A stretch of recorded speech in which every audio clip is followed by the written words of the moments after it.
All right, everybody, welcome back to another episode of the Discovering Multifamily podcast. I'm your host, Anthony Scandariato with Red Knight Properties. And today we have a special guest here with us, Tommy Breedlove. And Tommy is a Wall Street Journal and USA Today best-selling author of the book Legendary. He's also a business, relationship, and mindset coach. He's featured regularly as a keynote speaker at global events. And he actually started 20-year corporate career first at one of the largest financial consulting firms in the world, and then became a shareholder in a couple of other different companies, specifically in the accounting industry in the Southeast. And at the top of his career, Tommy experienced a transformational moment, inspiring him to walk away from the corporate world, which we're going to get into a lot on this show, as a lot of our listeners are aware, the goal for financial freedom is through different income streams, and we talk a lot about that on the show, whether it's the real estate or the stock market or any other financial instrument. So, Tommy, so thanks for coming on. I definitely want to hear your story and looking forward to it. Anthony, what an honor to be here, brother, and glad to be here. Thankful for you and look forward to throwing down some good stuff. Sure. So what's going on? What happened with the corporate life? Why did you leave that? How did you do it? Well, Is more I important. didn't plan on leaving it. So it's interesting you said I had a large transformation at 36. Some people would call it rock bottom. Other would call it a spiritual transformation. We'll call it whatever you guys want to. I grew up in a really blue collar, humble, hardworking part of South Atlanta, and intended to be the first person to graduate college in my family. You just get salt of the earth, hardworking folks. And I had planned on doing that. The problem, Anthony, and this is going to get to why I left the corporate career. This is just some background for you. I planned on being the first person to graduate college. And unfortunately, in both inside and out of the home, I grew up with a significant amount of abuse and violence around me. And at 18 years old, I became what I hated. I became that violence. And so I had half a ride to the University of Miami in Florida, a full ride to the University of Georgia and a few other colleges, and instead committed a violent crime. It was looking at 2 felonies and 7 years in prison. Luckily, by some first offense and some other what I would call divine luck, is instead I was sentenced to 2 years, 2 misdemeanors, which is great, but sentenced to 2, ended up spending my 19th birthday incarcerated, and really had to look in the mirror what I was going to do. And luckily, a great male mentor appeared in my life during that time in the institution. He crossed racial lines to mentor me to make sure I didn't get in the revolving door system. And because of him, I dusted myself up when I got out, went to work for a nuclear waste container factory during the day as a machine operator, putting myself through community college at night, ended up at the University of Georgia. And in 3 years, I went from a jail cell to a company called Deloitte, which I think now is one of the largest financial consulting firms in the world. But it was a pretty remarkable story from grit, hard work, and picking myself, dusting myself off, and moving forward. So that's the first thing I was proud of. And so fast forward to, you talk about the transformation, then ultimately leaving the career. There I was, still in the career at 37. I'd been recruited out of several firms into other firms. Had the corner office, the big car, the cufflinks, the fancy suit, you name it, everything in between. And I thought that, because of my humble beginnings, was going to bring me happiness, success, fulfillment, a sense of freedom. But what it did is I never dealt with any of those internal insecurities, fears, worries, any of my life. So I was just going to outcompete you, outwork you, outconquer you, and literally was almost unhealthy, competitive in my firm. But, the whole step of the way, they were saying that a boy and promoting me. And there I was at 37 years old, a junior partner and principal in the firm. And when the bonuses and the big financial deals or M&A deals, mergers and acquisitions we were doing didn't fill me up, I basically turned into the Wolf of Wall Street, because I was looking to be validated. I was looking to be powerful. I was looking to feel important. And basically it was a bunch of these fake masks that we wear as professionals, tough guy, important guy, can't ask for help guy, powerful guy, funny guy. And, I was all those things, but it wasn't the real Tommy Breedlove. And it almost cost me everything, from my marriage to being a junior partner of the firm, and ultimately almost my life. And I found myself waking up in a ditch in Atlanta, staring at the blue sky. I was probably doing some multi-million-dollar financial audit or M&A deal 3 days before, but after just 3 days of complete debauchery, I was looking up at a ditch and I'm like, man, how the hell did you get here, brother? Half dressed, didn't know where my car was. And I literally was having a conversation with myself saying, we're going to do better than this. And so at 37, that's the transformation. I just decided to make my mental health, my emotional health, my professional health, and my physical health a full-time job. From mentorship to coaches to programs, you name it. I was just all in, and I spent the first 2 hours of every day when I wasn't in like coaching sessions working on me, building that fortress, doing the emotional muscles, mental muscles, getting better in business, being a better leader, being a better man, and candidly just being me, Tommy Breedlove. And so when that happened, man, I'll tell you the first thing that happened in my career. I didn't plan on leaving the career because it just started crushing it after that. From a time standpoint at the firm, I literally went from working probably 70 to 90 hours a week down to 35. I went from junior partner to senior partner to international practice leader to elected to the board of directors at 39. Most of the people were in their 60s. I became a shareholder and an owner of a major Southeast firm. And I went from being one of the most hated people at the firm to one of the most beloved. My marriage was on rock solid terms. My network 10x'd and my money doubled in 3 years just by working on me, my full-time job. And I do believe that if we have self-confidence and self-respect, and if we love ourselves, we can truly be better leaders, confident leaders, self-respecting leaders, and we can love and serve others a little bit better. I know that sounds foo-foo on a real estate, but it's damn true, man. I've got all of the numbers to prove it. And so here's the cool thing. So here I am, a senior partner, a member of the board of directors, and my financials, I'm set the rest of my life. I mean, I've got 30 more years of really significant, paid bonus distributions and all that coming to me. But all of these people, real estate people, entrepreneurs, executives, accountants, bankers, advertisers, you name it, they all started coming out of my network, right? The network that I built this practice on came out and they're like, look, man, you seem happy, fulfilled, peaceful. Your relationship with your wife's the best it's ever been, but you did not give up your ambition and drive. What magic pill are you taking? How did you do it? And I was like, there's no magic pill. And here's just the formula. And I started involuntarily coaching these people, but it ended up becoming coaching with their business, their operations, but more importantly, their relationships with their wife, their mindset, their heart set, and just helping them to be better humans so that they could be better business people. And me, I'm the first one to say money's important. I mean, I have a financial background and, I talk a lot about it in my book.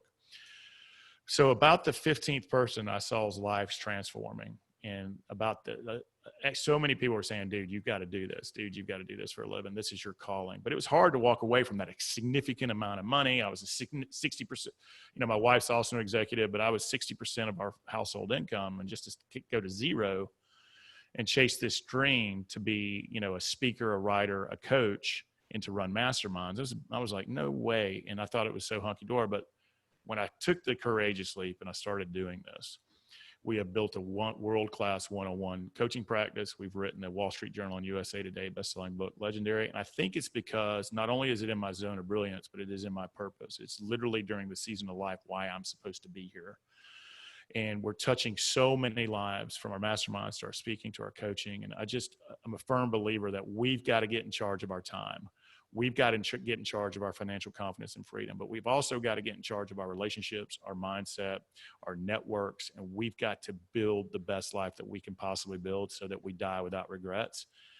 And in the 7 years I've been gone from the financial firm, I've never been more peaceful, more fulfilled, more happy, and candidly, I make a significant amount of more money than I did back then too. So that's always a good thing too. But we did not for years. I mean, we had to build it. I mean, we made zero for a long, long time.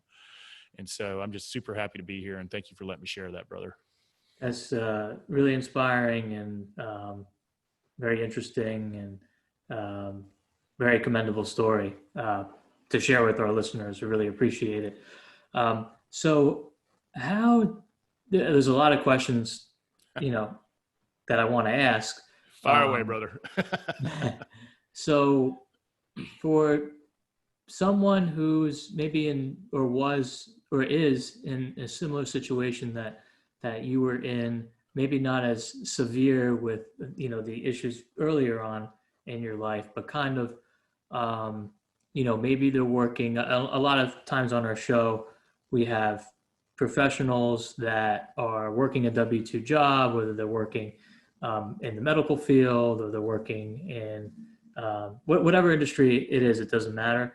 They're not very fulfilled. So a lot of things that we talk about on our show is, okay, well, how could you eventually exit that 9 to 5 to pursue your dreams? In your case, it was, your dreams are coaching and helping other people and motivating other people. So how do you kind of talk to that archetype of a person who's, not necessarily struggling financially, but are unfulfilled? And let's say they're in their early 30s. I remember you mentioned you were 37 at the time. It took you to finally realize. So what would you say to them and to get to the next step in their life, and where they want to go eventually? The first thing I would say is that you're not alone. And so we've got to cut out the nonsense and the Instagram fabulous and the Facebook nonsense. Is you're not alone in your unhappiness. It could be they need to make more money. They need to feel more financially confident and free. And you can never be, and I'll beat this to the drum, is you can't be happy, fulfilled, and experience life without money. And you also can't make impact, whatever impact means to you, because we all want to leave this world and our humans a little bit better than we found them, and whatever that means to us, right? It could be a legacy, it could be nonprofits, it could be charities, it could be building great businesses and employing a lot of people, or all the above, right? So whatever you're looking at, whether it's unhappiness, problems in your relationship, unfulfilled in life, is first, you're not alone. And the majority of human beings out there, but it's up to you to participate in your own rescue. There is no magic pill, and you got to do the damn work. It's one thing to show up and take action, but you got to take continued action. So what I would tell these people is go find the nearest mirror and look in it. That's the problem and the solution. There's no one coming on a white horse to save you. So what area of your life would you like to be better? Is it a relationship with your significant other, or find a significant other? Is it to find peace of mind and fulfillment in your life? Is it to reconquer your time? And I hate the word busy. Busy means that someone else or something else is in charge of your time and not you. Do you need to get a hold of your time? Do you need to learn a new skill? Real estate investing, accounting, basic finance, budgeting, advanced stuff, time value money, options, you name it, alternative investing, whatever it is you need to do to learn. You've got to take action. And for me, it's critically important. Since I've started this process, whether I was a partner in the financial firm or running my own practice here, is I'm a firm believer is you've got to surround yourself with people that are going in the same direction as you are. So whatever direction you want to go with, if you want to be more happy and fulfilled in life, and you look around and everybody you hang around with is an asshole, or sorry, you can bleep that out, or Okay. Are they judging? Are they cynical? Are they angry? Are they victims? Are they blaming politicians? That's all victims. That's all on them. Or the people you hanging out with trying to be better in life, trying to be happier, trying to be better people, better business people, better leaders. Make sure that your inner circle is so key. But whatever you need to work on, you can't do it alone. We are tribal creatures. We need community. We need connection. This is what's been so difficult in COVID. We're so damn isolated from each other. We have to be, whether it's virtually or in person, we've got to be around people going the same direction. But you've got to take action. Is it reading a book? Is it listening to podcasts like this? Is it hiring a coach? Is it getting involved with a mastermind? What will help you be accountable? Because if you just keep doing the thing you've done always, that you're not going to get anywhere you need to go. And you've got to invest in yourself. You've got to choose to participate in your own rescue, take action. But here's the thing. Everybody says taking action is hard. Maybe it's taking that second, third, and fourth step, because nothing good in life is, we're also very impatient people. And so you're not going to, people think Amazon became the biggest company in the world overnight. I think they're 30 years in, or 28, 29, 30 years in. I mean, all these companies and all these great institutions and all these people we look up to in life and business, or a great athlete, they've worked their butts off their whole life to get there, and they stayed focused. They got laser focused, and they continued taking action. I guarantee you they had a tribe around them. So I would tell people they're not alone. They must choose to participate in their own rescue in whatever faculty. Is it mindset? Is it time? Is it purpose? Do you need to find your purpose? Do you need to make more money? Do you need to be a better man or better woman? Do you need to be a better leader? Whatever it is you want to be, is there so many resources, tools, coaches, books, podcasts. There's so much out there, but you got to take action, take a continued action, find the right tribe, and move forward. That's what I would tell people. No, and that's great advice, Tommy. The latter part of what you basically just stated was that there's so many resources. So a lot of times, but that also becomes a curse too, because a lot of times, especially in my industry, multifamily real estate investments or syndications, there's so many resources out there as well, including this podcast, to be honest. So people who don't take action because they just keep getting into the we like to call it analysis paralysis in our industry, Which is fear. Right, it's fear. So how do you sift through all the noise and focus? It's not easy. You've got to take some risk. You've got to move forward. You've got to put the fear aside and do it anyway. And you're right. There is a lot of people out there in the money space, in the self-development space, in the leadership space. And I would say the majority of them are decent people. But you can start with free resources. If you pick up a book, let's talk about Napoleon Hill's Think and Grow Rich, which is an amazing holistic approach to living both a great mental, emotional, and spiritual life, but also a business life. But that's not your flavor. Put it down and start something new. Find your flavor. And here's what you can't do. You can't build. So find your flavor and you will find your flavor. So keep experimenting. It's okay if it takes time, because nothing worth having in life is in the short term. Think about it. Donuts, booze, all the get rich quick. None of that stuff ever works, right? It all puts on weight and all this other stuff. So anything worth building takes time and patience, but action. So keep reading or listening or, working with other people until you find your tribe and what makes you happy and what kind of, if you're looking for strawberry and you keep reading vanilla, you got to eventually find strawberry, right? But what you got to do is get laser focused. You can't worry about building an empire and use it. I want to build $1 billion business or portfolio. Well, come on, man. Start with $5. You know what I'm saying? Let's start with get super small. So think big, start small.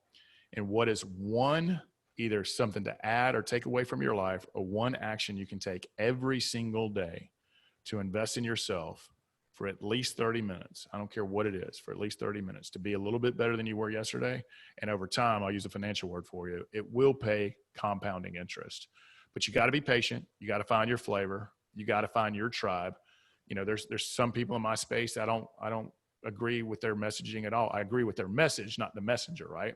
So I had to find the things that really resonated with me and the tribe that resonated with me, but it took me time. It took me patience. But one thing you can do immediately is get those negative energy sucking people out of your life who are judging, victims, angry. Get them out of your life and start bringing in, because that'll help you find your tribe a little bit better as well. So you got to start somewhere small, find your flavor, and move, and be patient. Exactly. Patience is a virtue, and that's not going away. It's a beast, though. Good luck. That's Cultivate right. it every day, man. we all could need the luck. Yeah, it's very challenging. Tommy, talk to us about your book a little bit, Legacy. How did it become a bestseller? Is everything you're talking about on here in the book? Yeah, it is, man. And so let me tell you why we named it Legendary, is because in a world of constant self-promotion and get rich schemes and our media, especially our social media, if Tommy Breedlove said, I am a legendary person, people would laugh me out of the room. And what I love about the title Legendary is it has nothing to do with rich and famous. It has to do about a legacy, a life of significance, a life of purpose, and a life of impact. And the word legendary is given to us by our peers, our communities, our significant others, our society. It's not given. You can be an amazing legend or a really terrible one. And we can all think of both sides. But for me, the reason I decided to write the book is I saw so many lives being changed. I literally when I left the financial firm, I was going to have a lifestyle business. I was going to coach 6 months out of the year, one-on-one, these people who wanted to make their lives better in all phases: money, finance, leadership, relationship. Do that half a year and then go play half a year. Literally, that was my plan. But when I saw how much impact this program and these things had on these people, from purpose to time, to money, to relationships, to leadership, to mindset, getting rid of that noise inside of your head that says you're not good enough, to building your network. When I saw this program working, I decided to write the book. with the help of a lot of coaches. You know, I have a coach. I'm in a mastermind. I have all these people in my corner that I rely on with their guidance and help. And I think books like Legendary and so many more are necessities and not luxuries. They help us, you know, be the conquerors of our time. They help us find purpose, build financial confidence and freedom, master our mindset, build a network, intimate relationships with our family and friends, and ultimately cultivate that unconditional love and self-respect for ourselves so that we can build and live a legendary life and make impact, significance, and live with purpose in this world. So that literally, and since then, we went from wanting a lifestyle business to wanting to scaling it. And from the book, we've now got Legendary Life retreats, these foundational retreats. We've got Legendary Life masterminds, one-on-one coaching, coming out with digital products. So we went from literally, because I worked so hard in the financial world, I was like, look, I just want to work half a year, make impact, go play half a year. But when you know something's working, and when you know there's a need in the world to help people be happy, to be fulfilled, to be successful, to be great leaders and great people, I think we have a responsibility, even at our own expense, to go do that thing, because we're put here to serve ourselves first so that we can serve others, but we're put here to serve. And so the book, and I think that's why it became a Wall Street Journal and USA Today bestseller, is it's one of those things. It's easy read. It's a practical read. It's not a bunch of academic bull crap. It is good stories from normal people, fun to read, fast, but very actionable steps. And we were talking about, what do you need in your life? Is it more time? Is it more purpose? Is it more money? Is it better relationship? It handles a holistic way of living, not just money, not just the woo-woo, but everything in between. We take the reader on a journey from, everybody wants more money, more network, more time, more purpose. Everybody wants that. So we start them what they want, and then we give them what they need in the last half. So it's a fun, fast, very practical, very actionable book. And it's very small actions that have compounding effects over the life. And I'm telling you, in the past 10 years, since I've implemented this stuff in my life, from my money to my success, to my happiness, to my peace of mind, it's 10X, brother. And it's all because of just doing this work. So that's a little bit about the book.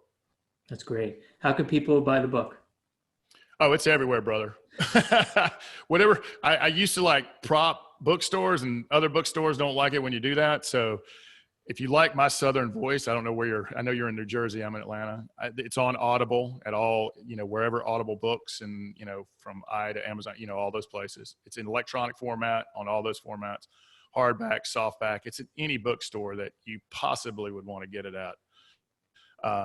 Pick it up. And let me tell you something I am offering right now, though. If you want to feel the flavor of it, because as we're recording this, it's a lot of political uncertainty, a lot of things happening in life, is if you go to TommyBreedlove.com/gifts, that's GIFTS, we're giving away the financial confidence and freedom chapters, and we're giving away the mastering your mindset chapters, which helps with that worry, fear, insecurity, helps you overcome that so we can move forward. And we also want people who, are maybe a little more uncertain right now financially, to have some tools that they can dive in, and you get the flavor of it. It's those chapters are somewhat short, and you can see that. And if you dig that, please go check it out and check out what we do, man. I think you'll really enjoy the book. It's a really cool thing. It's awesome. I have to get my hands on a copy as well. And great. So Tommy, we're going to conclude this interview now, but really appreciate you coming on. Everybody go to Tommy Breedlove's website, as he just mentioned. We'll have a link to the book, as well as Tommy's websites, in the iTunes description and on our social media platforms as well. So feel free to connect with Tommy offline. And before I forget, please, if you like this episode, please give us a rating on iTunes and review, an honest one. We really appreciate it. It helps Tommy and I get up further in the ranks and get our message out to more folks. So really appreciate that, and hope to have Tommy on again, hopefully sometime next year. Love to, brother. Have a great day, y'all. You too.